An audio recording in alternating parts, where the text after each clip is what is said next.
Connaissez-vous avec Martin Chouinard.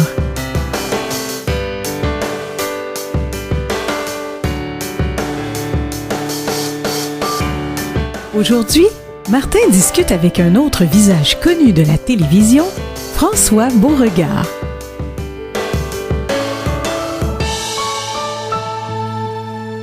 Si vous connaissez minimalement mon invité, quand vous allez entendre son nom, vous allez peut-être penser qu'on va parler de finances. Évidemment, sûrement qu'on va en parler un peu, mais c'est sûr qu'on ne parlera pas que de ça. Tout d'abord, je vais dire bonjour à mon invité qui est encore une fois à distance cette semaine pour les raisons que vous connaissez tous. Il s'appelle François Beauregard. Tout d'abord, bonjour. Bonjour, bonjour Martin, ça va bien? Oui, là je viens de dire, est-ce que je dis Monsieur Beauregard, François, on n'a pas stipulé vraiment là-dessus avant de commencer. Oui, c'est correct, moi ça me dérange pas, j'ai tendance à utiliser le prénom puis à vous voyer les gens. OK, d'accord, bon ben parfait. Donc ça va bien, merci beaucoup de vous prêter au jeu de mon entrevue cette semaine, ça me fait vraiment plaisir de vous avoir avec nous. Et si vous connaissez un peu le projet, vous savez aussi que le but, c'est de faire un peu un portrait de vous. Donc, j'aimerais ça, si vous êtes d'accord, qu'on commence par le commencement, c'est-à-dire à peu près à la naissance. Est-ce que vous pouvez nous dire, vous êtes né à quel endroit? Je suis né le 25 août 1958. OK. Pardon, je suis né le 25 août 1958 à Montréal. Je suis le quatrième d'une famille de 4 enfants. OK, donc le petit dernier. Le petit dernier, voilà, exact, tout à fait. Alors, j'ai grandi à Outremont. OK. Ou pas loin d'Outremont, pas loin de l'Université de Montréal. On avait déménagé. On a déménagé quelques fois là, pendant mon enfance. Mon père est décédé quand j'étais assez jeune. J'avais 9 ans quand il est décédé. OK. Alors, ma mère, très courageusement, a élevé 4 enfants seule, en travaillant, puis en voyant nous donner une bonne éducation, puis nous envoyer dans des collèges ou des écoles pas loin de la maison, puis il n'était pas question de nous placer comme pensionnaires. Là. Donc, j'ai d'une famille essentiellement de 5, là, ma mère, parce que j'ai pas connu quand même beaucoup mon père, ma mère, puis mes 2 frères, ma sœur. On est une famille assez unie. On n'est pas une famille collante. Hein? On se voit pas comme à tout bout de champ. Là. On se voit peut-être 3 ou 4 fois par année ou 5 fois. Mais on est très unis. On prend soin l'un de l'autre. Là, puis on est assez... il n'y a jamais eu de conflit. De grosses mésententes. Là, non, jamais, du tout.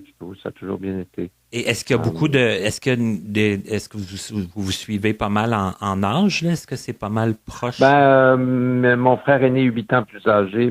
Mon deuxième frère est 6 ans plus vieux que moi. Ma sœur est 4 ans plus âgée que moi. OK.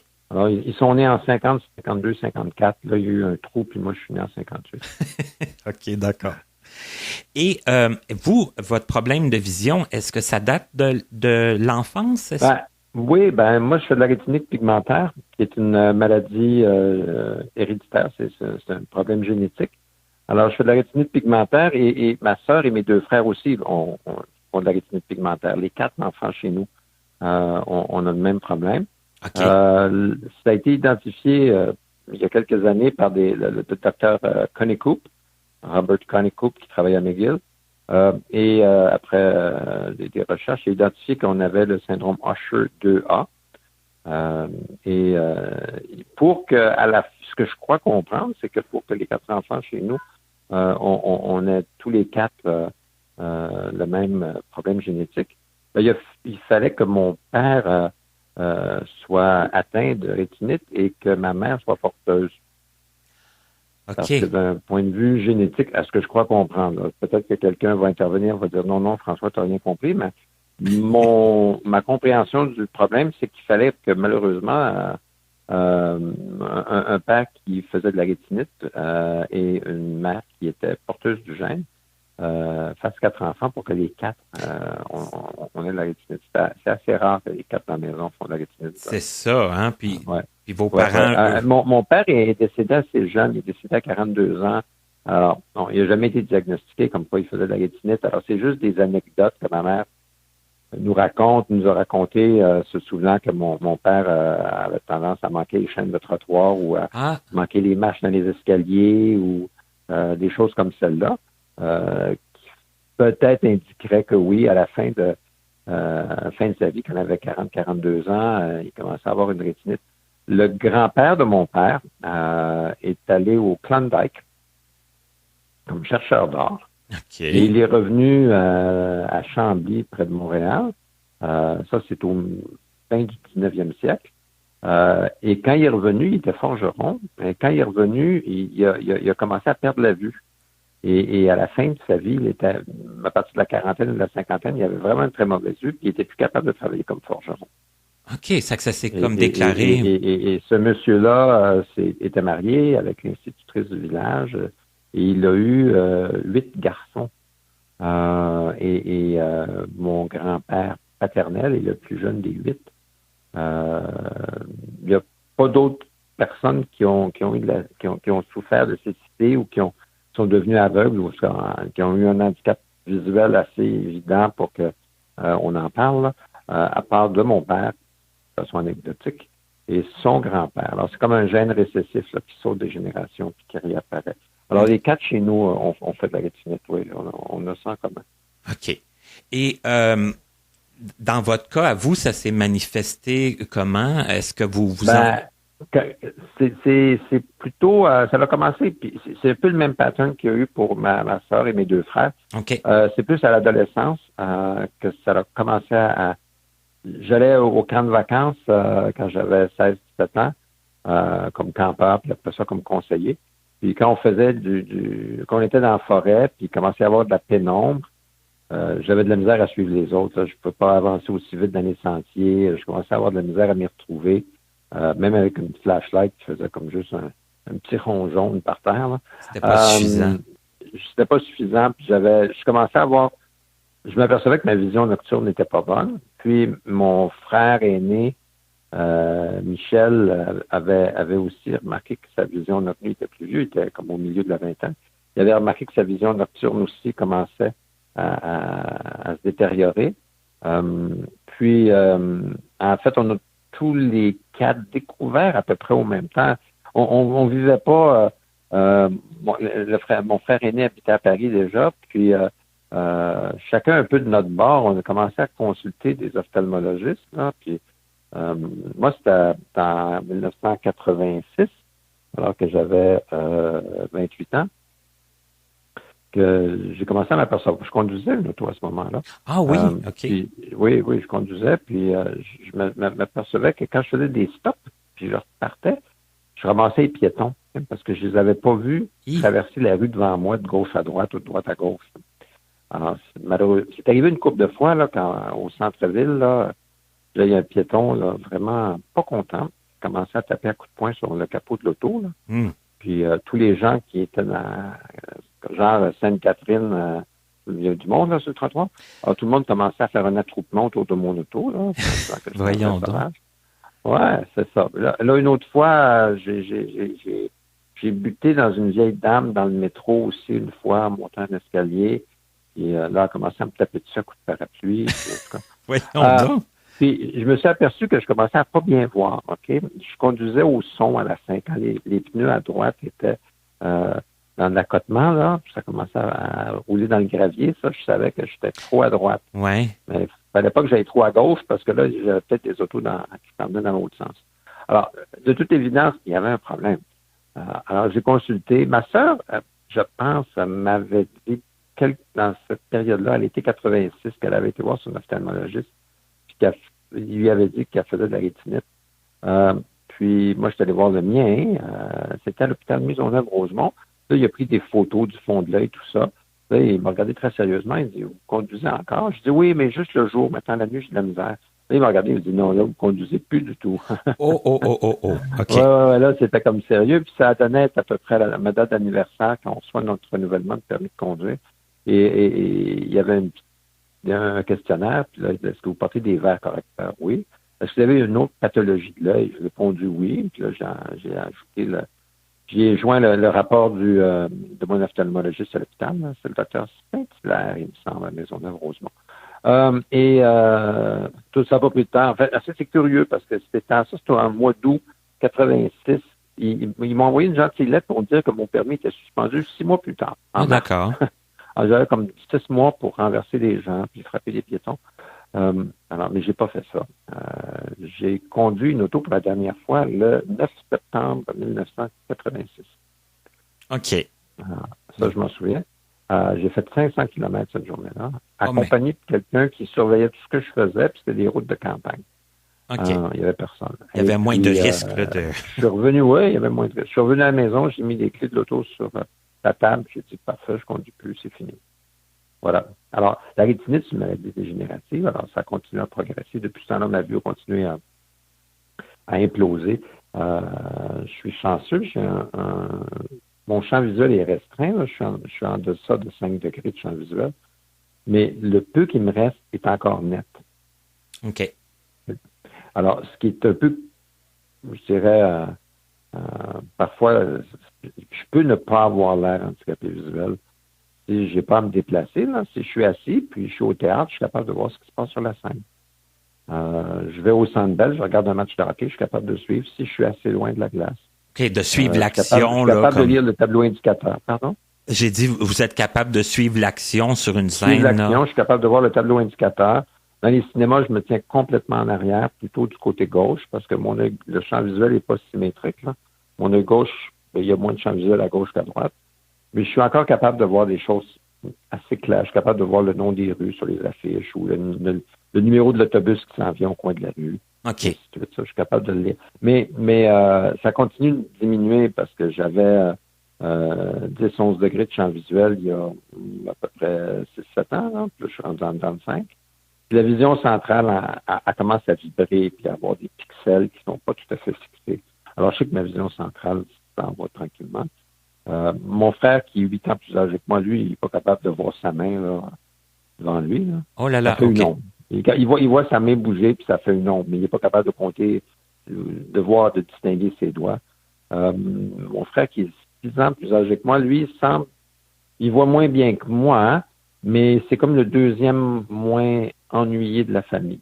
Ma sœur, qui est 4 ans plus âgée, qui est en fait celle qui est immédiatement là, avant moi dans la fratrie, elle voit vraiment plus grand-chose. Un T-shirt noir, un T-shirt blanc, là, ça fait pas de différence. Ah non, à ce point-là, OK. Même au niveau des couleurs. Ouais, ce qui fait que, donc, le développement de la rétinite dans la famille est pas exactement à la même vitesse. C'est ça, hein? Je sais pas, peut-être que dans 6 ans d'ici, je vais voir ce que mon frère 6 ans plus âgé voit. Peut-être que dans 4 ans d'ici, je vais voir rien du tout comme ma sœur, qui est 4 ans plus âgée que moi. Je sais pas. Je sais pas à quelle vitesse ça c'est ça, on peut pas vraiment se... C'est qu'à la fin de la vingtaine, début de la trentaine, là, je voyais assez mal qu'il fallait plus que je conduise. À l'andropause, à la fin de la quarantaine, début de la cinquantaine, ma vision s'est comme détériorée d'un coup un peu. Ça aussi, c'est assez typique d'un pattern de rétinite, là. Fin de l'adolescence, fin de la vingtaine, fin de la quarantaine, ça a tendance à être ces moments-là où des fois ça se détériore plus, en tout cas. OK, il y a comme des phases un peu là. Ouais, plus, mais c'est pas tout le monde, hein, parce que il y a des dizaines et des dizaines de problèmes génétiques ou de mutations génétiques qui entraînent la rétinite. Il n'y a pas une rétinite, il y a beaucoup de formes de rétinite. C'est ça. Il y a des gens qui naissent avec vraiment très peu de vision parce qu'ils ont une rétinite qui s'éclaire très, très vite dans leur vie. Il y en a d'autres où c'est dégénératif comme moi, ça vient par bourrée. Hein. Alors, voilà, c'est là qu'on est. Mais histoire là, de faire un portrait un peu plus précis, là, parce que bon, à l'enfance... Je vous ai parlé de mon handicap visuel. Là. Oui, voilà. C'est ça. Mais comme à l'enfance, vous n'aviez pas de répercussions encore de ça? Oh non, du tout. Comme je vous dis, je ne me suis pas vraiment aperçu avant d'avoir 16-17 ans. Là. Dans des circonstances bien précises, là, dans la noirceur. Bien précises, comme étant dans la forêt le soir. Mais si j'étais dans des maisons bien éclairées ou si je me promenais sur la rue en ville, ça ne me dérangeait pas. J'ai eu mon permis de conduire quand j'avais 16 ans. C'est ça. Mais quelle sorte d'enfant que vous étiez? Est-ce que vous vous étiez beaucoup très actif, joué beaucoup dehors? Dans la famille, j'étais celui qui était le plus sportif, là, qui jouait le plus, là, oui. OK. Le plus kinétique, hein, je dirais le plus kinétique de la famille. Voilà. OK. J'étais celui qui bougeait plus. Je fais encore du sport. Je suis des 4 de la famille, celui qui a fait le plus d'activité physique, là. Oui, ça, c'est sûr. OK. Plus les autres. Des fois, je pense que le fait d'avoir fait beaucoup et encore de faire du sport, ça a favorisé ma proprioception, là. De me situer dans l'espace ou d'être capable de tourner la tête ou de bouger les yeux ou de compenser pour la vision qui se détériore là, en faisant autre chose. Ben, on donne beaucoup de vertus. J'étais un peu tannant, là. Ouais. Tous les enfants sont tannants. Je ne faisais pas beaucoup de mauvais coups. Puis tous les 4 à la maison, on était bons en classe. OK. OK. On était une famille de première classe. Que vous aimiez l'école, que c'était pas comme oui, tout à fait. Oui, j'aimais l'école, j'aimais lire, j'aimais lire des encyclopédies, là, avoir des collections de timbres. Ah oui, lire les encyclopédies, hey, ça c'est... Oui, mais mon frère aîné, mon frère Marc, qui est 10 ans plus âgé que moi, là, il était aussi assez encyclopédique. Là. Je pouvais arriver à côté de lui avec une encyclopédie, puis je mettais ses genoux, puis je disais « compte ». Ça voulait dire « lis-moi l'encyclopédie ». Fais-moi la lecture, là. Oui, dis-moi, parce que j'étais trop jeune, j'avais peut-être 4 ans ou 5 ans, mais je voulais qu'il me lise une encyclopédie. Mais lui-même, il aimait ça. OK. Donc, oui, je viens d'une famille où le savoir était valorisé, où les études étaient valorisées. Pas de pression aussi, on n'avait pas un bon bulletin, là, c'était pas la catastrophe. Mais le fait d'avoir des connaissances, on serait tous très bons à géopardy dans notre famille. C'est ce genre-là. D'ailleurs, okay. j'ai gagné à Géopardy, dans l'émission Géopardy de Télémétropole au début des années 90. Vous avez été concurrent à cette émission-là? Oui, à Géopardy, oui, puis j'ai gagné 5 émissions de suite, oui, exact. Ah oui? C'est 5 émissions de suite. Ben oui, c'est ça. Mais en fait, c'est tout enregistré le même week-end, là, mais oui, c'est 5 émissions de suite. C'est que vous avez passé la fin de semaine avec M. Réal Giguère, qui était l'animateur. Ben oui, je me rappelle vaguement. 90-91 dans ce coin-là. Oui, ça jouait sur l'heure du souper, là, vers 6h30. 6h30, exact. Oui. Oui. Je me souviens. Oui, alors j'ai participé à plusieurs émissions. Enfin, alors, quand j'étais petit, oui, j'étais bon en classe. Mes frères aussi. Là. Ma sœur avait plus de misère en maths, mais elle était bonne dans les autres matières. Puis, voilà. Donc, j'ai été au collège Brébeuf. J'étais là du secondaire 1 au collégial. J'étais là 7 ans à Brébeuf. Pendant que j'allais à Brébeuf avec les Jésuites, l'été, je passais mon été au camp Tekakwitha.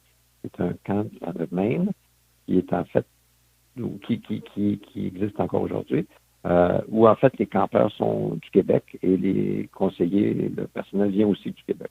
Mais ils étaient sur un terrain qui appartenait aux pères dominicains de Lewiston, dans le Maine. Alors, l'été, j'étais avec les dominicains, puis l'hiver, j'étais avec les jésuites. Alors, j'ai appris d'une part à aimer la nature et deuxièmement à argumenter. Alors, les dominicains aiment la nature, puis les jésuites répondent toujours à vos questions par une autre question. Hein, sans rire. Donc, c'est ça. Puis de là d'être bon à Géopardy aussi. Peut-être, oui, voilà. Puis au collège, j'ai fait beaucoup de sport. Oui. J'étais au camp, je faisais beaucoup de sport aussi.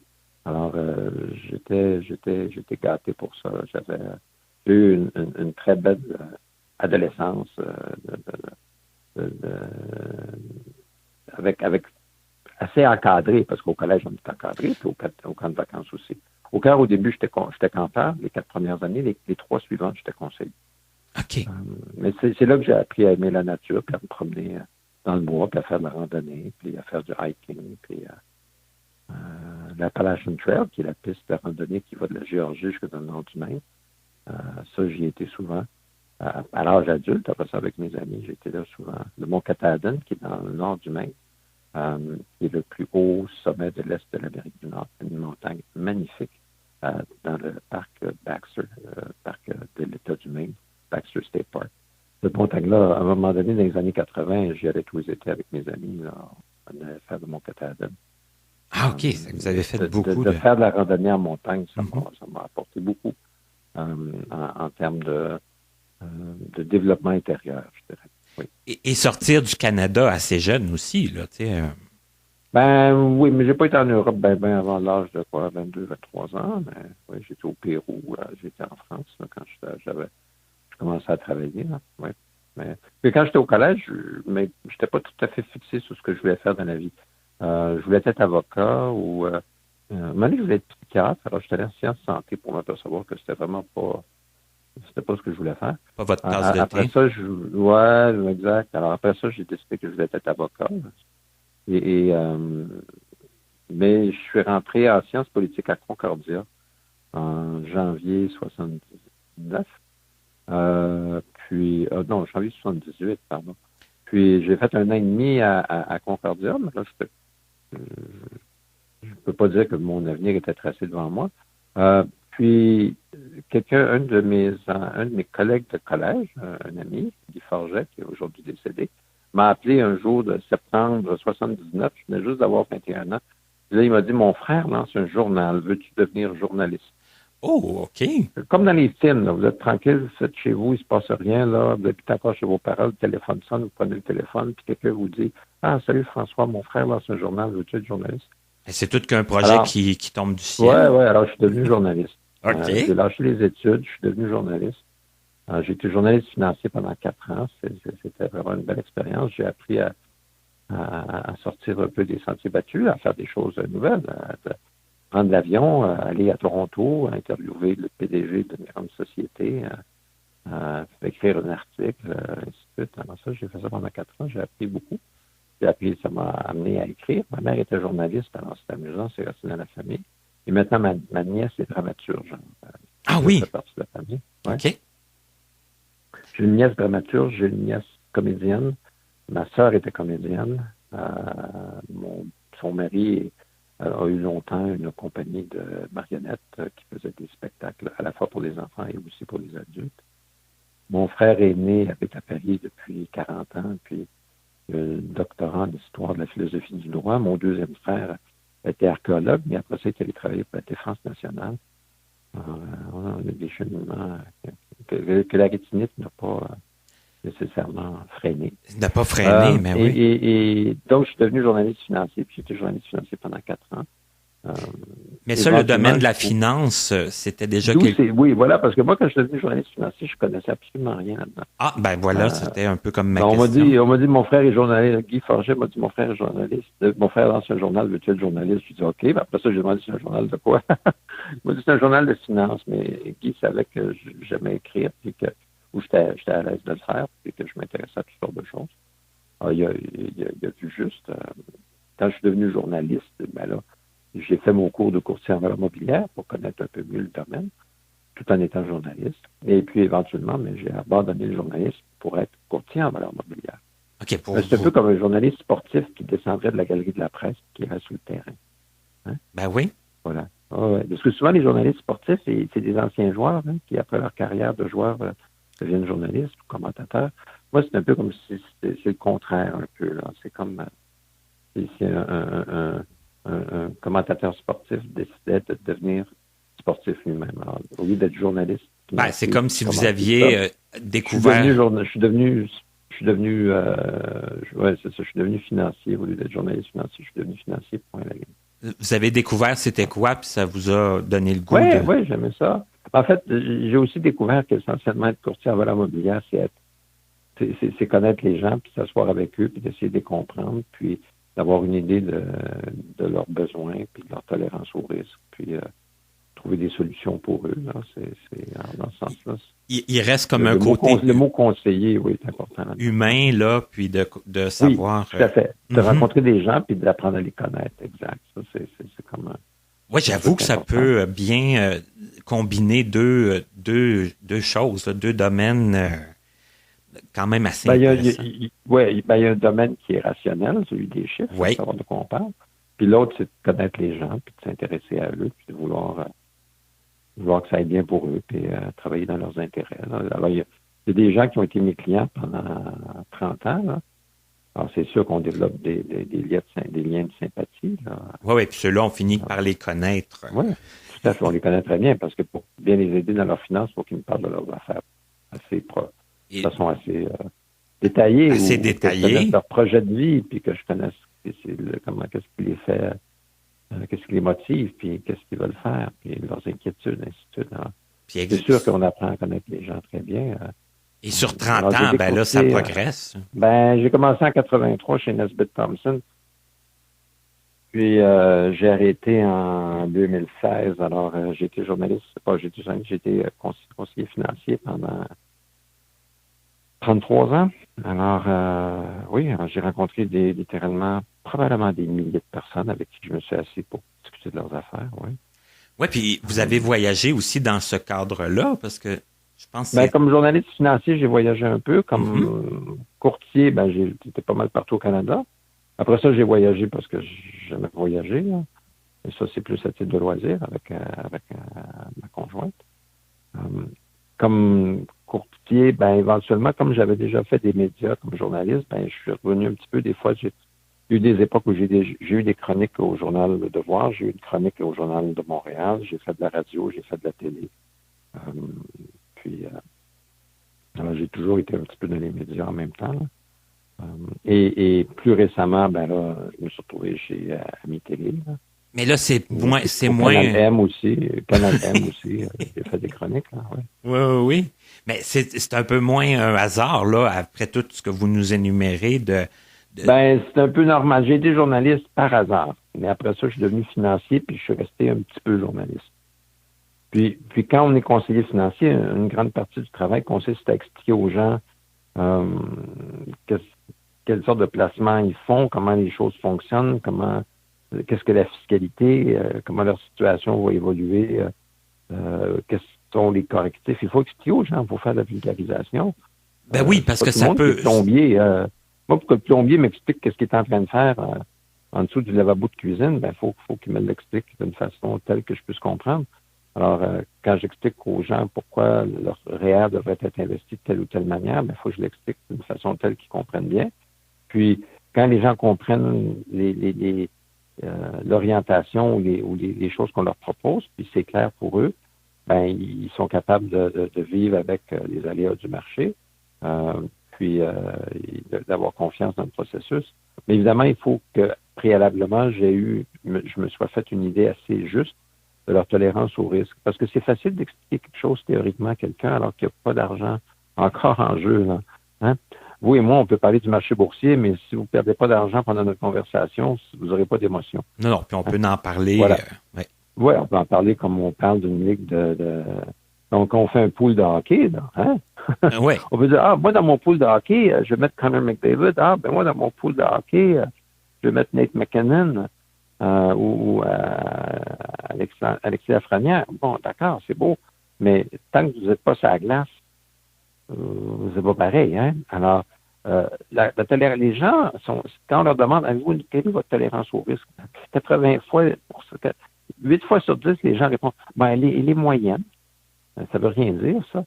Alors, en fait, la question, c'est, supposons que vous avez 100 000 $ aujourd'hui. Si dans un an d'ici, votre portefeuille baisse, jusqu'à quel niveau peut-il baisser sans que vous commenciez à perdre le sommeil, à paniquer et à remettre en doute tout ce que nous faisons?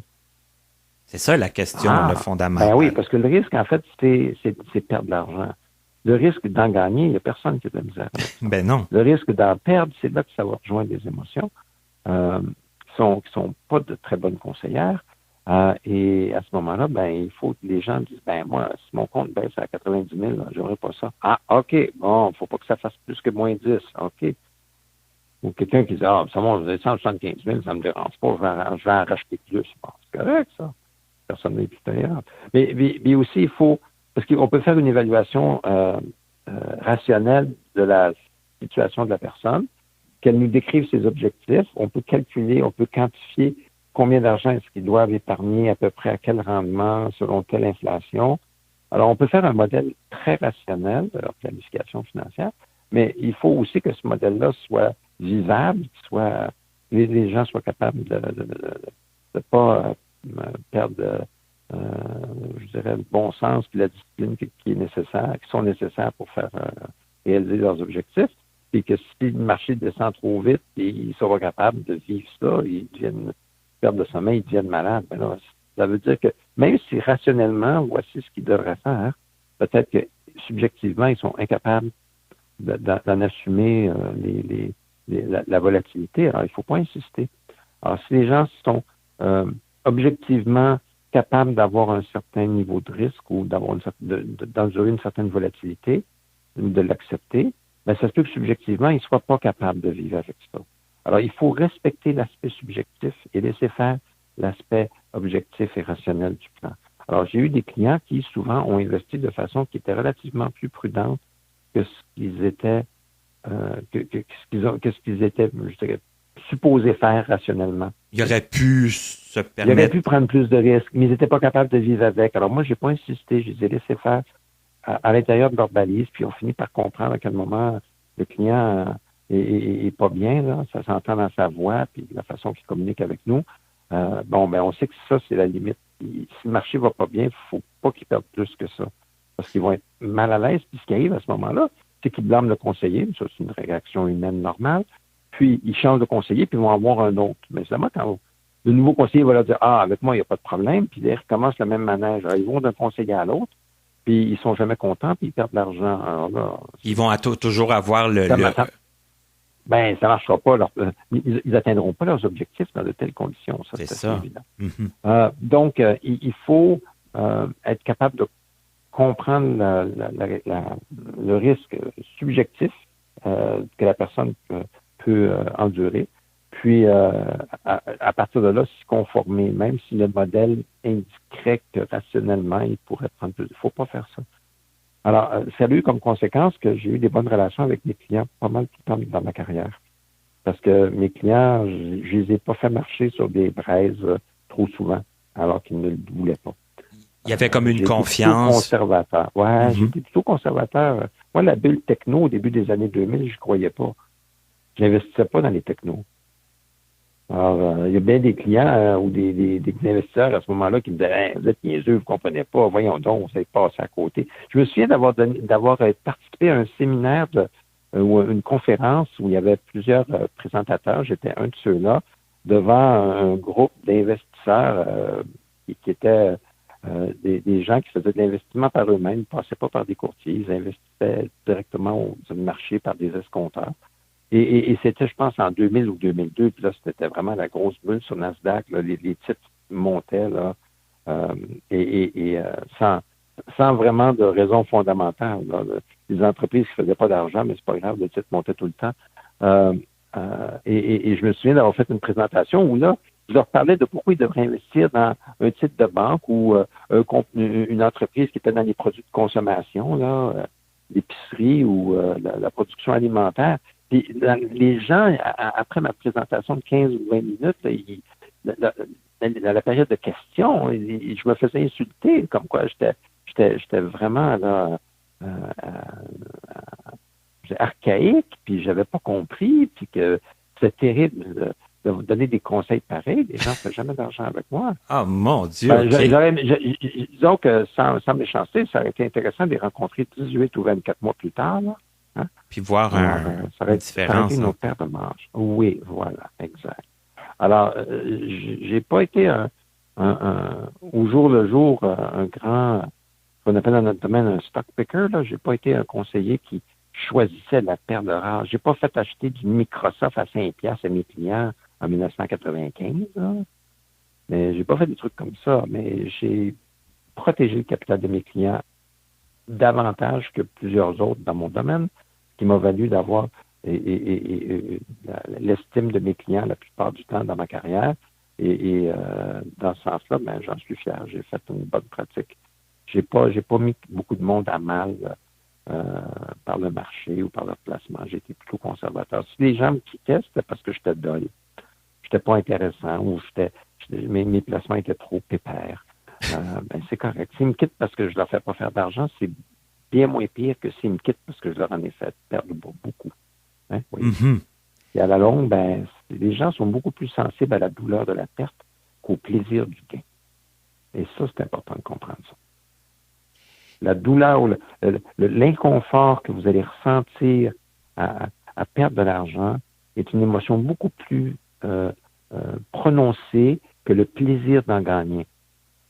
la perte est 2 fois plus douloureuse. Ça, c'est pas moi qui le prétends, c'est des études en psychologie, en behaviorisme, par rapport le rapport de l'humain avec l'argent là, ou avec les possessions matérielles.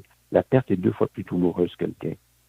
Alors, il faut faire 2 fois plus attention au risque subjectif ou à la tolérance au risque subjectif des clients qu'à absolument tenir à leur faire du 10 ou du 15 c'est pas le bon choix, ça. Mais est-ce que vous diriez que dans si on vulgarise un peu puis qu'on généralise aussi un peu, est-ce que les gens qui venaient vous voir qui étaient connaissants un peu en finance ou Non, ça dépend. Il y en avait qui ne l'étaient pas du tout, il y en avait qui l'étaient un peu, puis il y en a certains qui pensaient qu'ils l'étaient. Il y en avait d'autres qui connaissaient peu, mais tous des gens intelligents, là, avec un peu d'explication, on se comprenait très vite. Là. Ça, c'est sûr. J'ai eu des clients qui étaient des analystes financiers agréés comme moi, puis qui étaient aussi calés en finance que moi, puis ils me faisaient confiance. Ça, c'était très flatteur. Puis d'autres personnes qui venaient de gagner à la loterie, puis qui, franchement, là, ils n'avaient jamais eu à administrer beaucoup plus que leur prochain chèque de paye. Alors, qui avaient donc c'était des bonnes personnes, mais c'est juste qu'ils n'avaient aucune préconnaissance du sujet. Alors, j'ai rencontré des gens de tous les milieux, puis à différents moments dans leur vie financière. Les gens vont voir un conseiller parce qu'ils viennent d'hériter, ils viennent de recevoir le produit d'une assurance, ils viennent de vendre leur entreprise, ou bien ils sont nés dans une famille fortunée, puis c'est comme normal, ou bien ils ont des revenus élevés, donc ils accumulent. Il y a différentes raisons pour lesquelles les gens vont avoir du capital à investir. Puis donc, ça fait que leur intérêt aussi, il y a des gens qui n'aiment pas les chiffres. Il y a des gens que dès que vous citez plus que 2 chiffres dans la même phrase, ça les fait décrocher. Ils n'aiment vraiment pas ça. Ça les ennuie. Ça les ennuie ou bien ça les étourdit, je ne sais pas, mais il faut accepter ça qu'il y a des gens dont c'est pas le tempérament. Puis il y en a d'autres qui sont très pointus puis qui marchent à la 3e décimale. Alors ça, c'est OK. Alors, il faut essayer de trouver de quelle manière on peut avoir un dialogue selon la personnalité, puis le degré de connaissance, le préacquis que la personne a. Il faut juste se conformer. Puis à ce moment-là, on est capable d'établir un dialogue.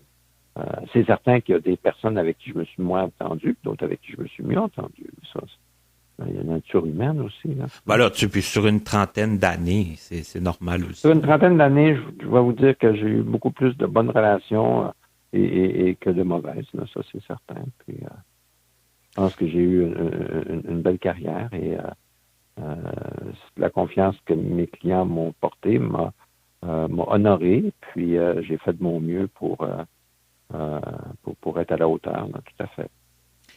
Mais là, j'aurais envie de vous demander, quand votre problème de vision s'est accentué, est-ce que ça vous a causé bien des... Oui, quand j'ai arrêté de conduire une auto, ça a commencé à être un peu rigolo, parce que je me souviens une fois, en 88-89, dans ce coin-là, ça faisait pas très longtemps que j'avais arrêté de conduire. Moi, j'avais à avoir des clients où, dans ce domaine-là, il faut avoir de nouveaux clients. On ne fait pas juste s'occuper de clients qui nous tombent du ciel. Là. Il faut... faire des démarches. Là. Il y a un aspect de ça qui est la prospection. Là. Il faut se trouver des nouveaux clients. Il faut prendre le téléphone puis envoyer des lettres ou organiser des conférences pour augmenter sa clientèle. Puis, je me souviens qu'une fois, j'avais été capable d'obtenir une entrevue avec le directeur d'une usine dans l'ouest de la ville. Là, je me suis dit, bon, mais je vais aller le voir, puis je vais lui parler de son fonds de pension, puis tout ça, puis il va peut-être devenir mon client. Mais c'était vraiment très loin, sur la Transcanadienne, là, près de Pointe-Claire, ou dans ce coin-là. Et ma seule façon, moi, mon bureau est au centre-ville, alors j'ai pris le métro jusqu'à Côte-Vertu, puis à Côte-Vertu, j'ai pris l'autobus, là, je me souviens pas du numéro, là, 204 ou 214, je sais plus. En tout cas, alors, il fallait que je planifie mes déplacements, parce que je prenais l'autobus ou le taxi. Là. En fait, quand j'étais au début de ma carrière, comme j'avais pas beaucoup d'argent, je prenais l'autobus et le métro pour aller voir mes clients. Puis ça, c'est sûr que la fois que la dame, en tout cas, alors une fois, j'arrive à la réception d'une grande usine qui est sur la Transcanadienne, à Pointe-Claire. Puis là, il n'y a vraiment personne qui n'a pas d'auto là, dans cet univers. Il n'y a même pas de trottoir dans les rues. Alors, je suis sur le bord d'une autoroute et j'arrive à pied. C'est ça, c'est un coin qui s'y prête pas bien, là. Oui, puis parce que l'autobus qui était vraiment en bout de ligne, là, il arrêtait comme peut-être 2 coins de rue en arrière de l'usine. Alors là, j'arrive à pied, puis là, je dis, est-ce que monsieur Untel est là? La réceptionniste dit, oui, il va vous recevoir. Puis, juste quand je me retourne, puis je m'en vais m'asseoir dans la salle d'attente, je l'entends qui chuchote en arrière, qui est arrivé à pied. Tu sais, en voulant dire, il vient d'où, lui? Il arrive de Mars ou, tu sais, c'est comme une sorte de messie, là, une sorte de Saint-Jean-Baptiste, là, qui est habillé avec une peau de mouton, là, quoi. C'est qui, ce gars-là? Alors, évidemment, j'ai perdu du temps, puis, mais je me tapais des fois 40, 50 stations de métro dans la même journée pour faire que j'organise mes rendez-vous pour que si je vais voir quelqu'un en bicycle, ben, le prochain que je vais voir, il va être pas loin du métro Rosemont, là, puis je reprends le métro, puis le prochain, il va être au métro Sherbrooke, puis là, je reprends le métro, puis j'arrive à mon bureau au métro Bonaventure. Il fallait que j'organise mes affaires de cette façon-là. Ouais, de façon quand même assez logique. Ouais. C'est parce que, à un moment donné, les limitations qu'on a, c'est parce qu'on se les crée, là. Bon, alors, voilà.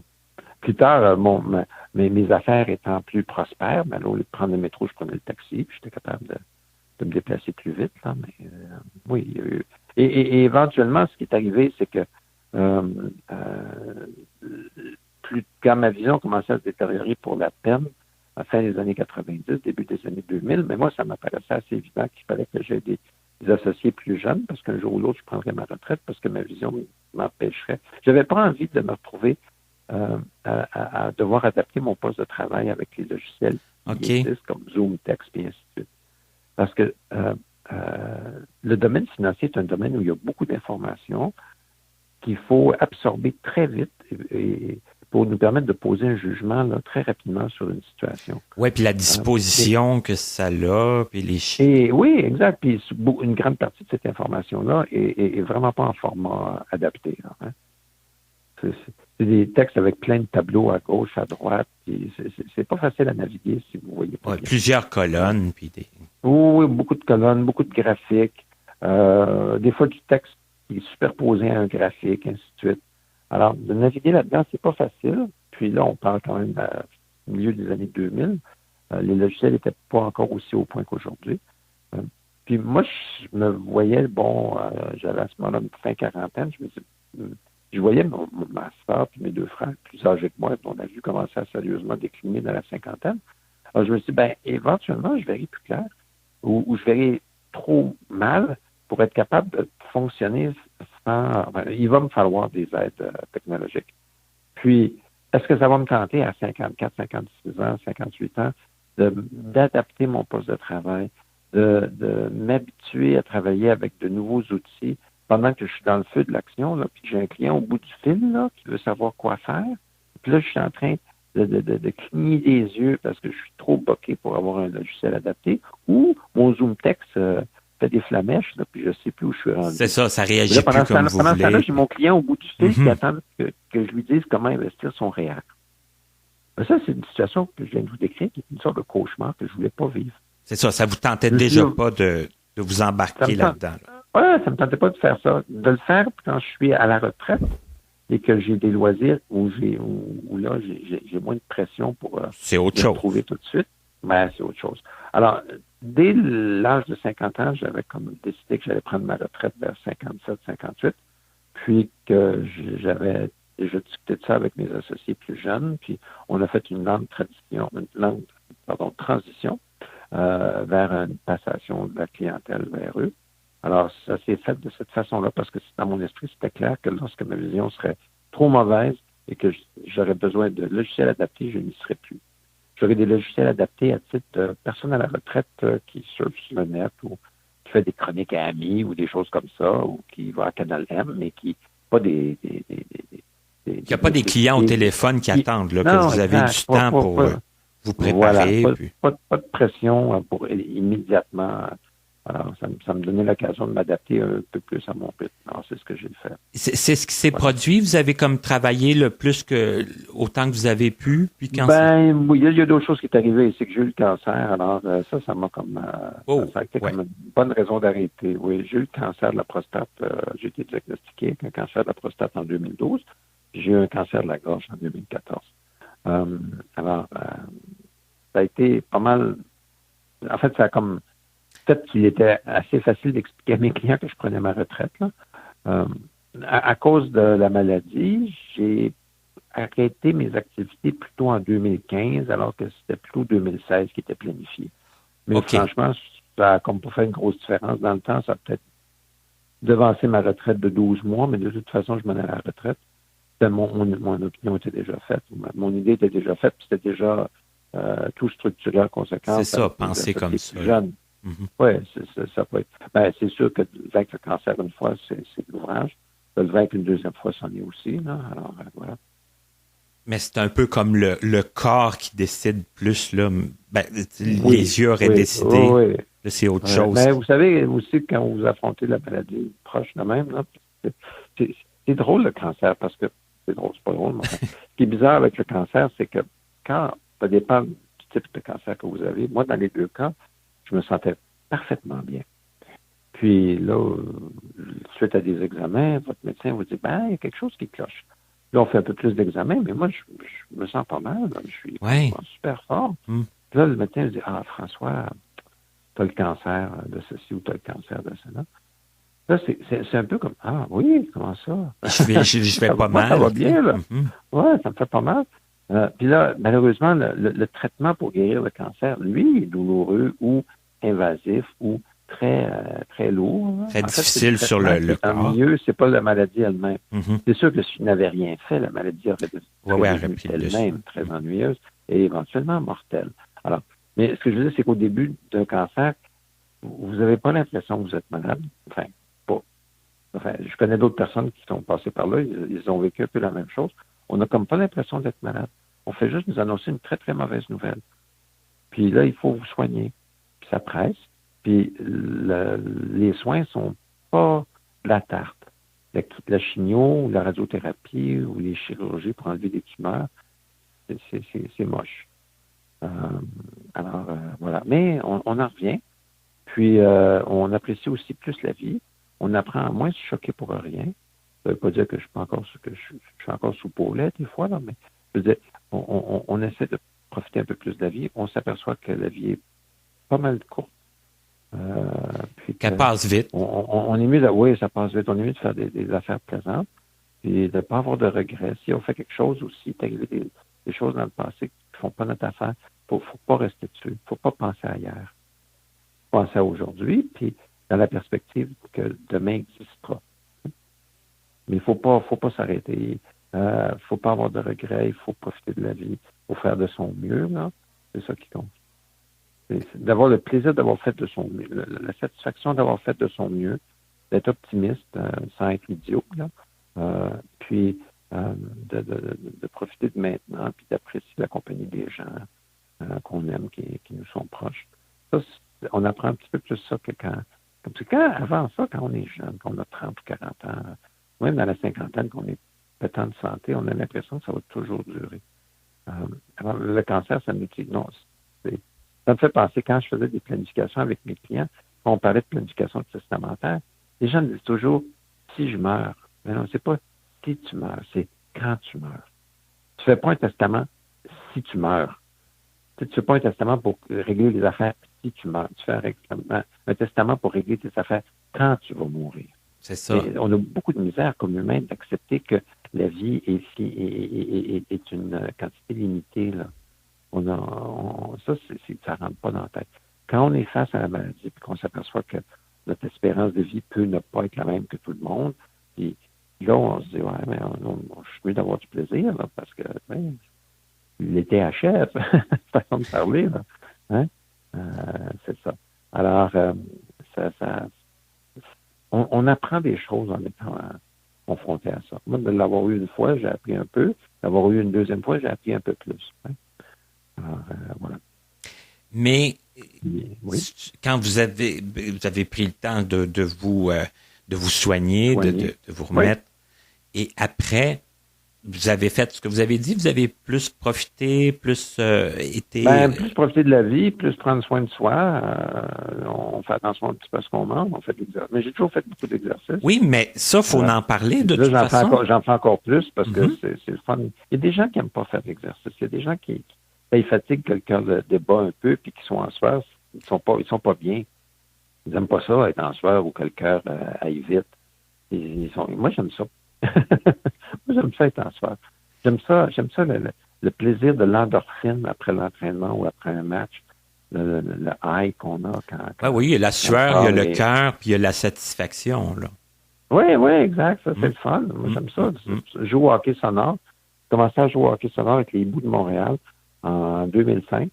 J'ai vu une annonce dans le calendrier. À ce moment-là, j'étais impliqué à la Fondation des aveugles du Québec. Puis, on avait un calendrier à gros chiffres là, que M. Jacques Caron fabriquait, pas lui qui fabriquait, là, mais il vendait des annonces, puis il voyait à faire l'impression, puis après ça, il allait distribuer ça partout dans la communauté handicapée visuelle, M. Caron, qui lui-même a été le fondateur des Hiboux. Et dans le calendrier à gros chiffres de la Fondation, en 2004-2005, en fait, ça devrait être le calendrier 2006, parce que moi, je l'ai feuilleté en décembre 2005. Ouais. Puis là, il y avait une annonce qui était marquée aimez-vous jouer au hockey ou voulez-vous jouer au hockey? Vous êtes handicapé visuel? Appelez les Hiboux de Montréal avec un numéro de téléphone. Puis moi, j'ai joué au hockey quand j'étais jeune. Puis j'ai joué au hockey dans une ligue de garage quand j'étais voyant, quand j'étais dans la vingtaine, dans le temps que je conduisais encore, par exemple. Mais j'avais arrêté de jouer au hockey au début de la trentaine parce que je n'étais plus capable de suivre la rondelle. Puis pendant 17 ans, j'ai pas joué au hockey. À l'âge de 47 ans, en 2005, je vois cette annonce-là. Je dis, hey, c'est fun, c'est formidable. Peut-être que je devrais essayer. Peut-être qu'à ce moment-là, j'avais suffisamment intégré mon handicap, comme quoi j'acceptais que j'étais handicapé visuel, puis que j'étais capable de vivre avec ça, puis de m'identifier en conséquence. Alors, j'ai pris le téléphone, j'ai appelé, puis c'est M. Gilles Ouellette qui m'a répondu, Gilles, qui est le président des Hiboux. Ben oui, Gilles. Toujours le président des Hiboux et qui est maintenant rendu un de mes meilleurs amis. Alors, vous voyez comment la vie est faite. Ma conjointe et moi, on est les parrains marraines d'une des filles de Gilles. Ah bon? Et ouais, c'est fun. Enfin, alors j'appelle, puis là, je dis à Gilles que je connaissais pas. Je voudrais jouer au hockey. Est-ce que tu as un équipement? Je dis, il me reste un vieil équipement dans le garage. Là, j'ai des gaz, des patins. Il dit, on peut te prêter un équipement la première fois. Alors, j'ai joué au hockey sonore le mercredi 28 décembre 2005 pour la première fois. Et j'ai adoré ça. En fait, au début, les premiers matchs, j'avais adoré ça. Ça m'a pris quelques matchs pour me faire à l'idée que oui, c'est un peu dingue au début de penser qu'on est tous handicapés visuels puis qu'on patine vraiment vite et qu'on peut se rentrer dedans. Mais si vous avez le sens du jeu moindrement, là, puis si vous patinez raisonnablement bien, juste correct, là, vous apprenez à voir comment le jeu tourne d'abord, puis à pas être dans le trafic, dans le mauvais sens. Là. Puis finalement, il n'y a pas tant de collisions que ça. Là. C'est pas dramatique. C'est ça, on vient qu'on le perçoit. Oui, puis pour avoir du plaisir, en fait, il faut s'abandonner un peu. Là. Tu t'arrêtes en plein milieu du jeu, puis tu te dis, hey, ça n'a pas d'allure. Tu te dis, ben là, bang, quelqu'un va te rentrer. C'est ça, ça ne marchera pas. Là. Normalement, tu devrais être en train de patiner, mais là, tu as décidé que tu étais un cône au milieu de la patinoire, ben le cône orange, il se fait renverser. Là, ouais. Tu bouges. Tu sais? Mais alors, je me suis aperçu après 2-3 matchs qu'il fallait que j'abandonne cette crainte, que si je me laissais aller, dans le jeu, j'aurais du plaisir, puis en fait, ça devenait moins dangereux. Alors, je me suis impliqué dans les Hiboux, puis je me suis impliqué dans le hockey, parce qu'il y avait d'autres équipes de hockey à travers le Canada qui existaient, puis on a fait le pont avec ces équipes-là, à Toronto, à Vancouver. J'ai rencontré Mark DeMontis, qui est un Torontois qui joue au hockey, qui avait traversé le Canada en patin roue aligné pour amasser des fonds, pour créer un organisme qui faisait la promotion du sport, du patin puis du hockey chez les jeunes handicapés visuels à travers le Canada. Puis le sport a grossi, puis aujourd'hui, le hockey sonore, il y a une douzaine de villes au Canada où il y a des programmes de hockey sonore. Quand même. Il y en a une douzaine aux États-Unis. Il y a du hockey sonore en Finlande, en Suède, en Russie, en Grande-Bretagne. Il y a des gens en Australie qui veulent commencer quelque chose, ainsi de suite. Il y a un cheminement du hockey sonore pour aller aux Paralympiques un jour, là, c'est clair. Et c'est excitant parce que je suis encore impliqué là-dedans de très près. Je joue au hockey avec les Hiboux toutes les semaines. j'aide Gilles et Martin Dufour à l'organisation des hiboux. Je suis impliqué dans le Hockey Sonore Canada, Canadian Blind Hockey, qui est l'organisation qui chapeaute le sport au Canada. L'hiver passé, avant que le confinement de la COVID soit instauré, j'étais en Finlande pour participer au premier camp de hockey sonore en Finlande. Alors, j'ai passé un week-end avec des Finlandais à jouer au hockey. Et tout le monde sur la glace, faisait de la rétinite ou du Stargard ou du Lebert, là. On était tous à la même place, tout le temps à la même adresse. Mm-hmm. Puis je me tiens, j'ai 62 ans maintenant. Alors, il faut que je sois en pas mal bonne forme pour mon groupe d'âge, si je veux suivre, là, parce que la plupart des joueurs sont plus jeunes que moi. Mais je regardais un petit peu sur le site, là, je ne sais pas s'il est à jour complètement, mais ouais, il y a quand même des jeunes, il y a un petit peu pas mal. On a des programmes avec des gens de tous les âges, là. Mm-hmm. Il y a des programmes pour les enfants, pour les ados. Mais dans la population adulte de hockey sonore, il y a des gens qui ont 18 ans, puis il y en a d'autres qui ont 62, là, ou même un peu plus. Alors, il y a des gens de tout âge. C'est extraordinaire. Oui. Alors, j'ai eu l'occasion de jouer avec plein de gens à travers le Canada. J'ai joué au Canada, aux États-Unis, dans des tournois là, depuis une dizaine d'années. J'étais à Chicago, Détroit, Buffalo, Washington, Pittsburgh, Vancouver, Edmonton, San Jose. J'ai voyagé beaucoup grâce au hockey.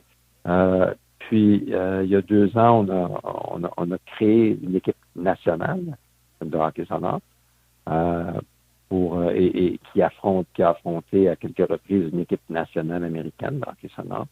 Puis je me suis beaucoup entraîné, puis j'ai été capable j'ai été sélectionné pour être sur l'équipe nationale en 2018, puis l'année dernière en 2019. Alors, et quand les compétitions sportives reprendront, je veux certainement être sur la ligne de départ là, pour espérer être sélectionné à nouveau pour l'équipe nationale. Puis ça, c'est une grande motivation pour faire du sport, puis m'entraîner. Puis je me suis fait un tas d'amis chez les Hiboux de Montréal, ça c'est sûr, mais aussi des amis à travers le Canada de par le sport. Le sport collectif, comme le hockey, c'est pour des gens handicapés visuels, c'est vraiment super parce que quand on est handicapé visuel, on a tendance à s'isoler socialement, on a tendance à faire moins de sport, on a tendance à rester chez soi, là, puis à moins bouger. Alors ça, évidemment, ça amène toutes sortes de problématiques par rapport à la santé. Mm-hmm. Il y a des questions de diabète, d'obésité, ainsi de suite. Que des gens, il faut bouger. À titre, n'importe quel être humain, handicapé visuel ou non, il faut bouger pour être en santé. Puis, en plus, on a tendance à s'isoler. Puis, mais là, d'être dans un sport d'équipe collaboratif comme le hockey, avec d'autres personnes handicapées visuelles, mais là, on tisse des liens, on rencontre des gens qui ont les mêmes problématiques que nous dans la vie quotidienne. C'est vraiment là, c'est beaucoup plus que du hockey, là, ça devient comme une thérapie de groupe positive. Alors ça, c'est aussi, ça a changé ma vie, ça c'est certain. Ça a été une des plus belles choses qui m'est arrivée depuis 15 ans, ça c'est sûr. Et j'ai juste l'intention que ça continue. C'est pour ça que je m'entraîne 5 fois par semaine, parce que si j'arrête, je ne serai pas capable de repartir de la chaîne. Alors, il ne faut pas que j'arrête. Voilà. Mais quelqu'un qui voudrait donc essayer ça, le hockey sonore, c'est... Hockey sonore, appelez-nous, appelez les Hiboux de Montréal. Il faut savoir jouer au hockey, connaître le... Il faut être capable de patiner. Il faut être capable de patiner. C'est ça l'idée. On a déjà eu des gens qui viennent jouer avec nous, puis on est heureux de les accueillir, mais dès qu'ils chaussent les patins, avant même que le match commence, dans la petite période de réchauffement, ils s'accrochent après la bande, puis ils sont pas capables d'arrêter, puis ils sont pas capables de virer. Okay. Ça marche pas, parce que là, c'est dangereux pour eux, puis c'est dangereux pour les autres. Puis ils seront pas dans le jeu, là, tu sais, forcément. Ben, ça marchera pas. Mais on va les encourager à aller à du patinage libre à leur aréna locale, ainsi de suite, puis à s'améliorer. Puis il y a des joueurs qui sont venus nous voir, puis c'était pas encore tout à fait à point pour ce qui est du patinage, mais ils ont persévéré de leur côté, puis ils sont revenus par la suite. Ils étaient suffisamment habiles en patin qu'ils pouvaient faire un match de hockey. C'est ça peut fonctionner. Alors, oui, ça existe. Mm-hmm. Oh, oui, ça peut fonctionner, certainement. Il y a des jeunes qui jouent avec nous aujourd'hui, qui ont 16-17 ans. Il y avait 8-9 ans, puis ils voulaient jouer avec les hiboux. ils ont mangé leur croûte, puis ils sont pratiqués à patiner. Ah, mais c'était comme leur rêve d'enfance, puis ça s'est réalisé. Ouais, voilà. Au lieu de dire, je vais être avec les Canadiens de Montréal, ils disent, je vais être avec les hiboux. Ben, c'est super. Donc, on peut pas... En fait, la question clé, si on demande à quelqu'un qui veut venir jouer au hockey avec nous, as-tu déjà joué au hockey? As-tu déjà patiné? Mais c'est sûr que si vous me dites, ben oui, j'ai déjà patiné, mais là, je vais vous demander, est-ce que vous avez des patins? Ben non. OK. Est-ce que tu les empruntes? Ben, la dernière fois que j'ai patiné, j'avais 12 ans, puis aujourd'hui, j'en ai, je sais pas, moi, 43. Ben là, si ça fait 30 ans que tu n'as pas patiné, puis tu n'as pas chaussé les patins, peut-être que ce serait une bonne chose. D'aller t'exercer un peu. Juste voir. Nous, on peut te prêter un équipement de joueur, mais tu peux aller au 1000 La Gauchetière, au centre-ville, là, ils ont une petite patinoire là, libre, puis ils louent des patins. Là. Allez là avec quelqu'un qui vous accompagne, vous louez des patins, puis pour commencer à patiner un peu, voir comment vous vous sentez. Alors, faut pas décider qu'on n'est pas capable. Ça, c'est la pire chose. Faut essayer. Et là, j'aimerais qu'on passe au côté un peu médiatique, si on peut dire, là, artiste. Oui, OK. Ouais, parce que, tu sais, bon, vous avez dit, j'ai été journaliste, j'ai fait des chroniques à la télé, à la radio. Et là, comment que Ami Télé, Canal M, comment ça s'est réintégré comment ça s'est intégré plutôt dans votre carrière de... En fait, ce qui est arrivé, c'est que quand Ami Télé a été lancé, Philippe Lapointe, qui est un dirigeant de médias de télé depuis 30 ans, là, qui est très respecté dans le domaine, qui avait eu le mandat de la part de AMI, Accessible Media, de lancer la chaîne Ami Télé pour le marché francophone.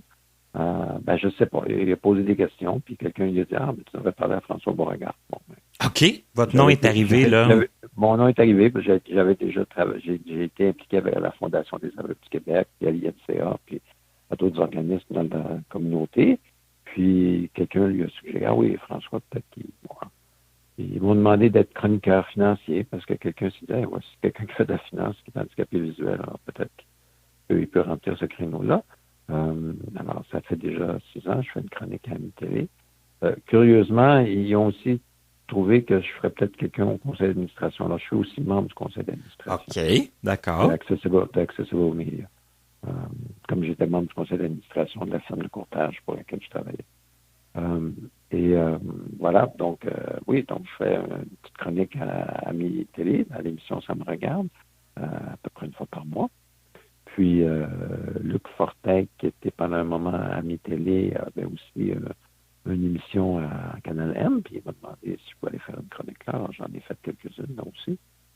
Donc, donc de fil en aiguille, j'ai continué, puis faire des chroniques, puis être en ondes, puis parler de sujets qui peuvent être pertinents pour des gens de notre communauté handicapée visuelle. Moi, ça, je trouve ça bien. J'ai du plaisir à faire ça. Est-ce que c'est vous qui trouvez les sujets? Oui. Oui, la plupart du temps, c'est moi qui trouve les sujets. Des fois, les gens m'en proposent ou les recherchistes trouvent des choses dans les médias qui peuvent être un filon, puis on en discute. Là. Oui, tout à fait. À la plupart du temps, plus souvent qu'autrement, c'est moi qui trouve les sujets, mais des fois, bien souvent, on a fait des chroniques parce que quelqu'un d'autre dans l'équipe avait dit « ça serait peut-être un bon sujet », puis on fait un peu de recherche, puis on se prépare, puis on en parle. Voilà. Donc, vous savez que vous avez à peu près une chronique par mois à faire, puis... À peu près, oui, tout à fait. Mais c'est sûr qu'il ne faut pas faire la chronique comme au fur et à mesure. C'est bon d'en avoir quelques-unes d'avance. C'est ça fait quand il y a d'autres idées. Il ne faut pas l'esprit de dire, oui, c'est vrai, il faut que je fasse ma chronique, puis je ne sais pas de quoi je vais parler. Ça, c'est pas bon, ça. il faut en faire quelques-unes d'avance, puis au fur et à mesure qu'il y a un sujet qui nous semble intéressant, il faut commencer à le travailler, puis mettre ça dans le tiroir, puis dire, un jour, ça fera peut-être une chronique. Là. Effectivement. Faut pas arriver à la dernière minute, là, parce que là, je sais pas, vous attrapez la grippe ou il se passe quelque chose, vous n'avez pas le temps de travailler, puis là, vous allez enregistrer la chronique demain, là, ça marche pas si vous ne savez pas ce que vous allez dire. Non, c'est ça, mais en ayant comme des idées, puis des suggestions tout à fait. Puis, en fait, les chroniques, on les prépare généralement 3-4 semaines d'avance, puis on les soumet à l'équipe de production, puis ils nous disent oui, c'est bon, puis On prépare des notes qu'on donne aux animateurs, comme ça, ils savent, ils connaissent le sujet, puis Ils peuvent ils peuvent faire poser les bonnes questions au bon moment. Puis, c'est ça. Tout à fait. Mm-hmm. En général, quand on fait une chronique qui dure 6 minutes et demie, on a du matériel pour 20 minutes. Oh, OK, quand même. Ben oui, parce qu'on ne sait pas. Ben non, c'est sûr. Il faut connaître suffisamment bien son sujet qu'on soit capable d'en parler pour plus que 6 minutes. Là. C'est sûr, mais c'est comme 3 fois plus, quasiment 3 fois. Oui. Quasiment en fait, il faut qu'à la fin de à la fin de la chronique, il faut se dire, ben, j'aimerais parler de ceci, cela, j'ai pas eu le temps. Ou il faut se dire, voici à peu près 10 choses à dire à ce sujet-là. Quelles sont les 4 ou 5 que je veux absolument, que j'aimerais vraiment aborder parce que ça me semble être les plus pertinentes. Et après ça, bon, on en a 4 ou 5 qui sont moins pertinentes, mais si on a du temps, on en parlera. C'est ça. Il faut mettre ça un peu en ordre dans sa tête. Mm-hmm. Puis j'imagine que ça vous stresse pas. La journée de l'enregistrement, c'est pas mal fait, c'est pas mal comment dire. Ben, je suis pas stressé, non. Je dois vous dire que je suis pas stressé devant un micro, devant une caméra, parce que je l'ai fait souvent. Puis j'aime ça. J'ai du plaisir à le faire. J'allais dire, j'ai pas vraiment de mérite, puis c'est comme ça depuis que je suis jeune. Mais parce que je sais qu'il y a beaucoup de gens pour qui de parler en public, c'est vraiment stressant. Ou de prendre le micro puis d'être en direct ou quoi que ce soit. Ils sont très intelligents puis ils s'expriment très bien. Mais dès qu'ils ont comme l'impression qu'ils sont écoutés par plus que 5 personnes, ça les fige. Ça, c'est triste. Mais moi, ça c'est simplement que ça ne me dérange pas, même que j'aime ça. Alors, voilà. Mais il ne faut pas non plus s'enfiler la tête et penser comme on est plus fin que les autres juste parce qu'on aime ça parler en public. Là. Non, mais ça n'en prend quand même des gens qui sont capables. Ben oui, parce que sinon, ça serait pas mal dole. Ça serait pas très intéressant de regarder la télé si il n'y avait personne. C'est ça. Ou d'écouter la radio si personne parlait. Il faut que quelques-uns d'entre nous se sacrifions là, pour prendre le crachoir.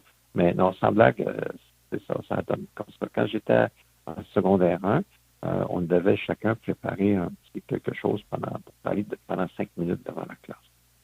Puis moi, j'avais préparé un sujet que j'avais beaucoup aimé. Puis le professeur m'a dit, bon, M.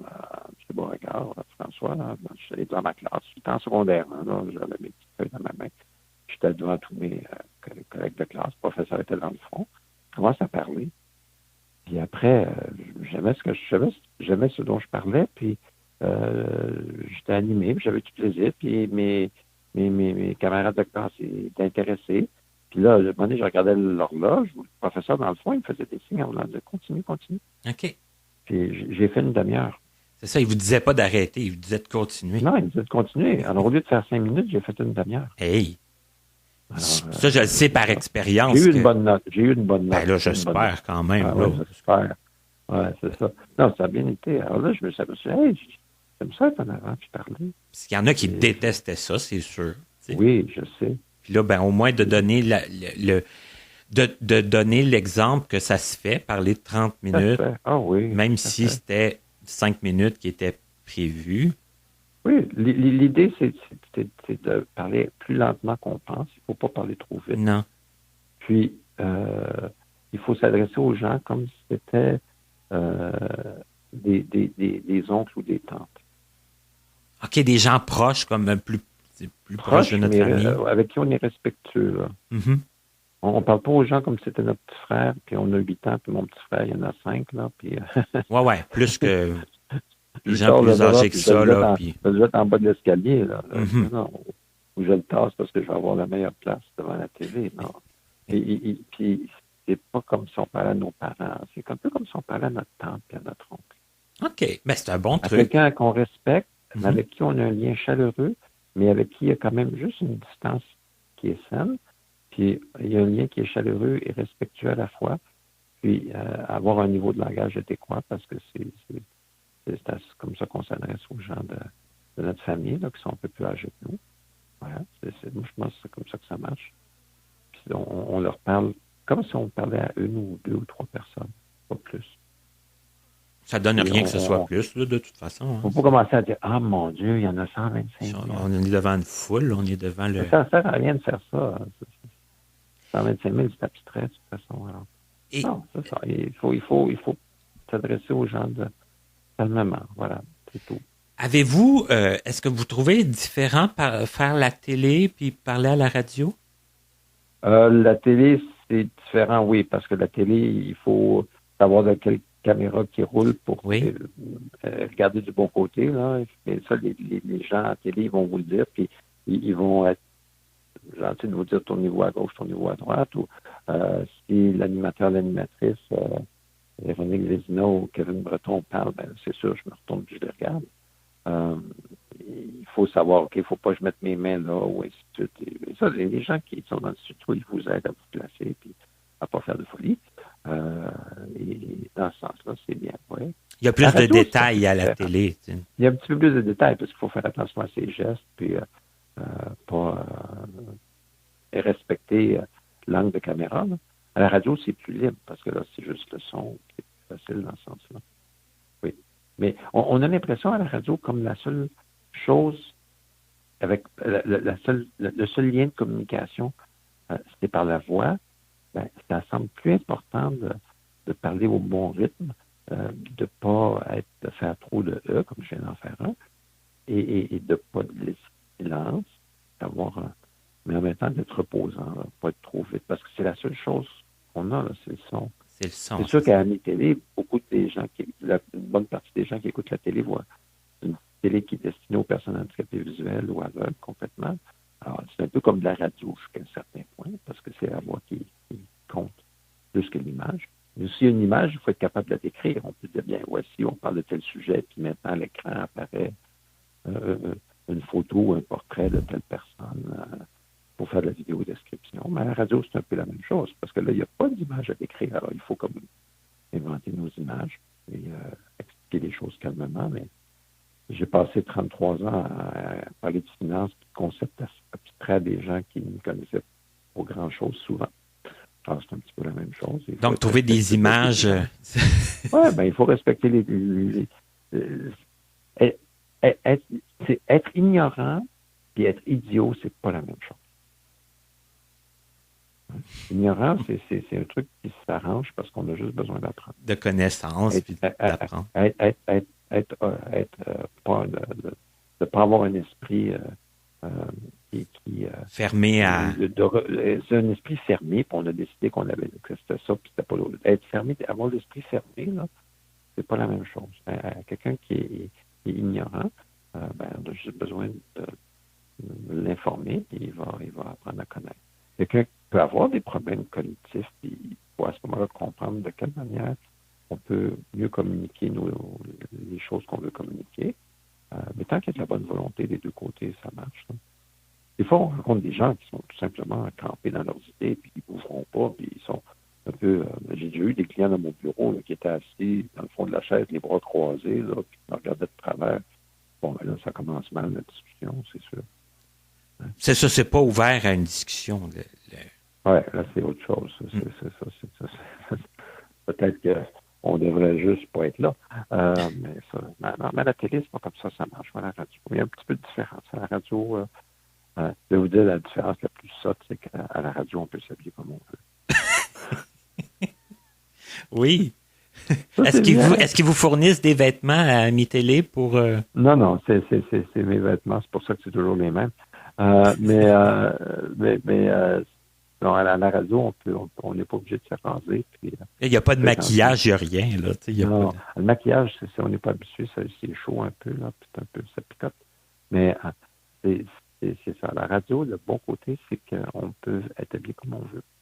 Alors, ça, c'est bien. C'est plus relax dans ce sens-là. Mais c'est pas parce qu'on est habillé relax qu'il ne faut pas être rigoureux. Hein? Non, c'est ça. Là. C'est pas dans les propos, c'est dans la tenue vestimentaire. C'est pas la même chose. Et je pense qu'on a apporté plein de choses importantes aujourd'hui. Oui. Je vous remercie. Des thèmes, des pistes de réflexion, je dirais même, pour ceux qui en cherchent puis qui veulent peut-être améliorer leur qualité de vie, je dirais. Et je pense que, vous l'avez dit, hein, souvent... Vous savez, j'ai un tas de défauts, là, puis il y a plein de choses que je ne fais pas bien puis que je devrais faire. Je n'ai pas une recette, je suis pas assez Non, En petit bonhomme en haut d'une montagne, là. Non, non. probablement pas, mais sauf que vous avez dit une chose importante, puis je le dis souvent aussi, tu sais, il y a beaucoup de non-voyants qui ont tendance à s'isoler, puis il faut pas, Oui. il faut trouver quelque Il faut pas chose. s'isoler. Il faut sortir de chez soi. Moi, ce qui me frappe le plus, et que je trouve le plus malheureux, c'est, vous savez, il y a presque 19% de la population canadienne qui est handicapée, hein, C'est ou quand qui même vit en beaucoup. situation de handicap. Mm. Oui, mais on penserait pas ça parce que on n'est pas dans la rue, on n'est pas au resto. Mais là, oubliez le confinement, là, je parle dans une situation normale. Ouais. Pour toutes sortes de raisons, on est chez nous, parce qu'on nous garde chez nous, mais aussi parce qu'on se garde soi-même chez nous. Je pense qu'en partant, oui, c'est soi-même. Oui, exact. Mm. Moi, j'avais vu une fois une émission, ça fait longtemps, là, ça fait peut-être 20 ans. J'avais vu un reportage à la télévision, au canal Vie ou quelque chose comme ça. C'était un reportage britannique. J'ai jamais été capable de le retrouver. On voyait un père qui élevait sa fille seule. Sa fille avait été brûlée, là, mais terriblement au 3e degré. Là. Et sa pauvre petite fille qui avait peut-être 5-6 ans, là, elle était vraiment défigurée. Il lui manquait un bout de pied, un bout de main. Là. Elle avait littéralement flambé dans un incendie. Elle a été sauvée in extremis. Alors, cette petite fille-là, là, vraiment mal en point, là, malgré les soins, son visage était plus le visage d'une petite fille. Là. Son visage était terrible, là, déformé, tout ça. Puis, elle boitait, puis elle avait une main qui lui manquait, qui avait littéralement brûlé. Là, imaginez la douleur. En tout cas, puis elle était de bonne humeur, puis elle avait du plaisir. On la voyait dans le reportage, elle était dans la cour avec son père, puis on l'entendait qu'il jouait au ballon, et tout ça. Là. Elle avait un plaisir infini à faire des choses très simples. Puis toutes les limitations qu'on pouvait imaginer qu'elle avait, puis qui un jour allait probablement peser lourd dans sa vie, là, ce sera pas évident pour cette petite fille-là de devenir adolescente puis passer à l'âge adulte. Et là, c'était simple, elle avait du plaisir.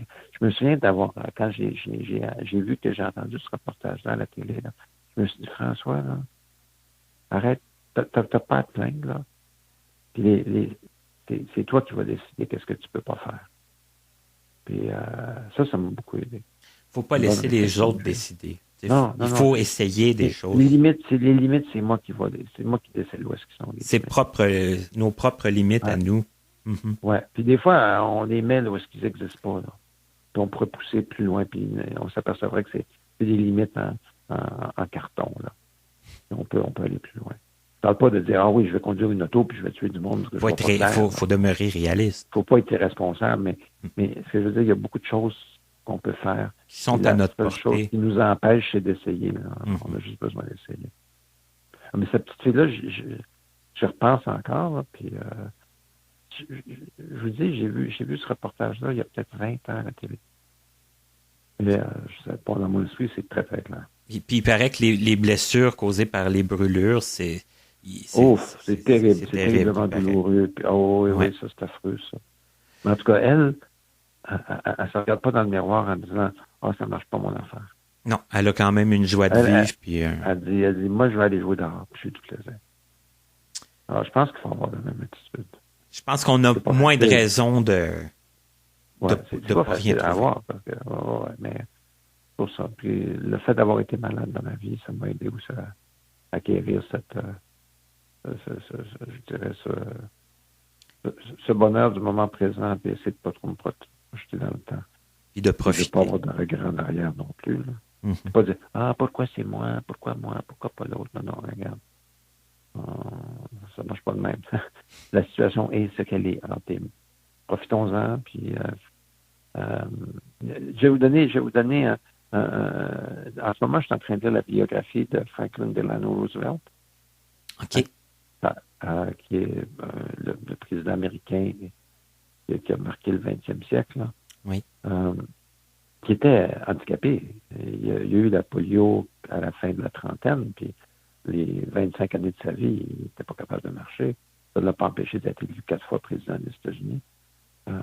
Et puis, il disait aux gens, si mes jambes me donnent du lait plutôt que du jus d'orange, ben, je vais apprendre à aimer le lait. Oui, c'est ça. C'est ça. Si mes jambes me donnent du lait plutôt que du jus d'orange, ben, je vais apprendre à aimer le lait. Alors, si c'est ça que j'ai, là, ben, je vais vivre avec. On va vivre avec ça. On va en profiter, puis on va apprécier ce que ça nous donne. Plutôt que de maugréer sur ce que ça nous donne pas. On aura eu des phrases pour justement réfléchir jusqu'à la fin. Oui, tout à fait. Ben, je vous laisse là-dessus. Ça a été une très belle entrevue. Ben, c'est très gentil. Merci beaucoup. Ben, un immense merci. Merci beaucoup, Martin. Bonne soirée. Bye. Au revoir.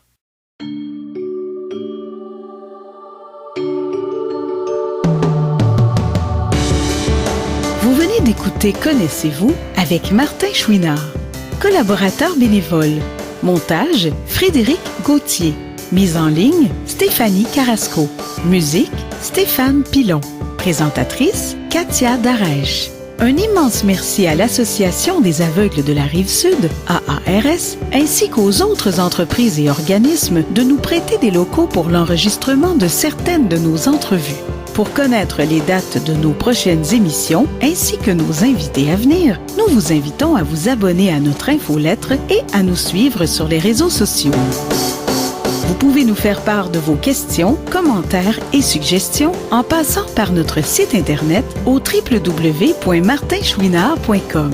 Avant de vous quitter, il est important de vous rappeler que les opinions émises par les invités entendus à cette émission leur appartiennent et ne reflètent pas nécessairement la pensée des collaborateurs de Connaissez-vous. À la prochaine!